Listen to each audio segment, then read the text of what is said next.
Okay, here's the rubric for this week. So we'll start with criteria 1 and 2 from the rubric. What I did was I copied a solution out of edX and pasted it into Dr. Racket and typed Command-I on the Macintosh to fix the indentation. That would be Control-I on a Windows machine. And so now I'll just go through. The first question is the program safe? It needs to be set to beginning student. Now, you can't really assess that because when you copied it out of edX, you don't know what the file was set.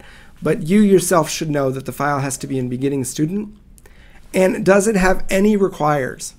And for checking that, in order to really check it properly, what I'm going to do is I'm going to search to see if there's a require anywhere in the program.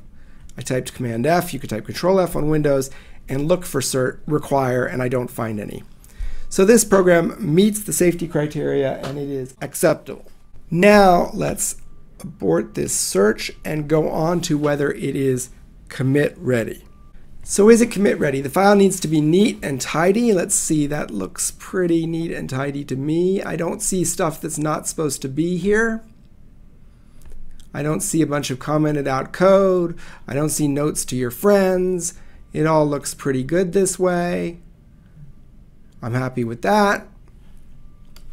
The thing about the indentation should conform to course conventions. You know, again, if you've copied it out of Racket, you can't test that, but you can test your original file and it should. Basically, typing Command-I at this point shouldn't move anything.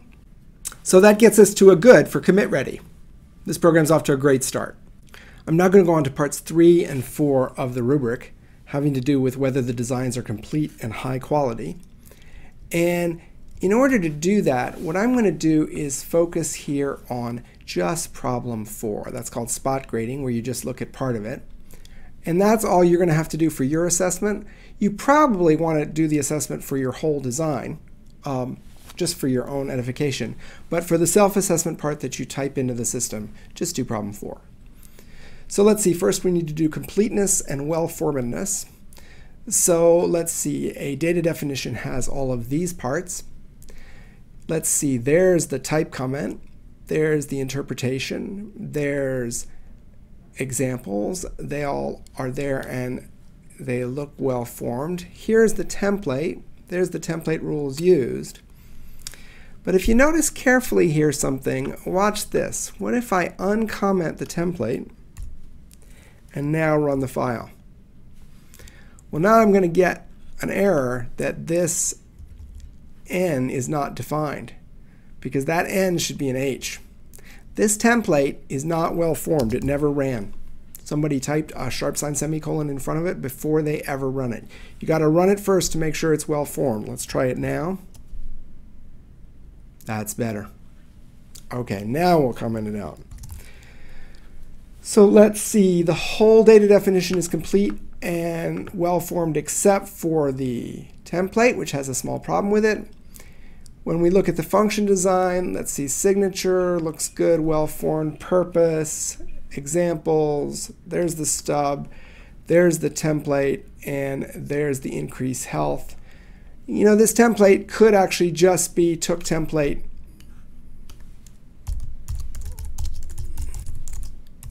from health. We'd rather do it that way. You know, we won't ding that. Let's just say there's one problem in the completeness and well-formedness of the designs, which is just the template. So we will give this a fair for completeness. Now let's go on to correctness. Again, we need to check the correctness of all the different parts of the two designs. So working through here in terms of the type comment, well, correctness of a type comment is, does it capture the information it's supposed to? If we go look at the problem statement, it says the only thing that matters about their health is either they're dead, or if they're alive, they can have 0 or more extra lives. So this is clearly a one of. It's a one of a distinct, they're dead, or an interval of integers or natural numbers. So let's see, does the type comment do that? Yes, it's a one of. There's the distinct dead, and natural is good for the interval. So that's great, that's correct. There are other options that could be correct. You could use false for the dead, or you could use not alive for the dead. There's various different ways that you could do this, all of which would be fine as long as you're capturing that information. The interpretation is good. It tells me what dead means. It tells me what the number means. And in any itemization, you want examples of all the cases, and we've got that here. So that's good and correct. There's the template and the template rules used. Now, there's another little problem with this template, which is that the order of the subclasses here is not the same order as in the template, and we really would like those to be in the same order. Consistency is the hobgoblin of little minds. Maybe I have a little mind, but I like to have them be in the same order. So I'm going to switch this to string to make that be the first case. I'll switch these two here in the rules used. I'll change those curlies to square brackets. You might call all of those details, but there's one of these that isn't a detail. In the case of the distinct, then the question answer is just the three parens inside, the three dots inside of parens. But in the case of the non-distinct, the question answer has to be that. So that is a real problem with the way the template is built up. It's the only real problem. The other ones were kind of small, but we really do want them to be in the same order, please. So there we go. We've got a data definition which is mostly correct, but there's some problems with the template. Let's look at the function design. It consumes health and produces health. That's what it's supposed to do, so that's good. It increases the number of lives for the player with 1, except when the player is already dead. I think I know what that means. That means if the player is alive, then it increases the number of lives. So I could leave it that way. I could maybe improve it a little bit by just saying increases the number of lives if the player is alive. That's a little bit cleaner, but the other was fine. I might put these tests in this, in this order again so that they match the type comment, but that truly is a detail. There's the stub, there's the template, there's this. Now I really want this to match the template that I improved. Let's take the template up here and redo it. We'll rename the function. And let's see, in the case where it's a string, it doesn't change the string, it produces dead every time. And otherwise, it adds 1 to the health. That's the same as this, but flipped around in the new order. We'll run it to check the tests. So, there was a problem with the template up here. Once we fix that, this down here had to change. We don't ding twice. Okay? We'll do a deduction because the template had a problem. We won't do a deduction here. We improved the grammar of this. That's not going to count. So there's sort of one problem here. We'll give the quality here a good. So now the final element of the rubric is, does the design satisfy the problem requirements? In some sense, we've already made this clear to ourselves. The data design does capture what it's supposed to capture. The health has the properties that it needs to have. Because the interpretation and the type comment match up, the data design has done the thing that it's supposed to do. The function design is supposed to allow us to increase the lives of a character, but it should only do it if the character is not dead.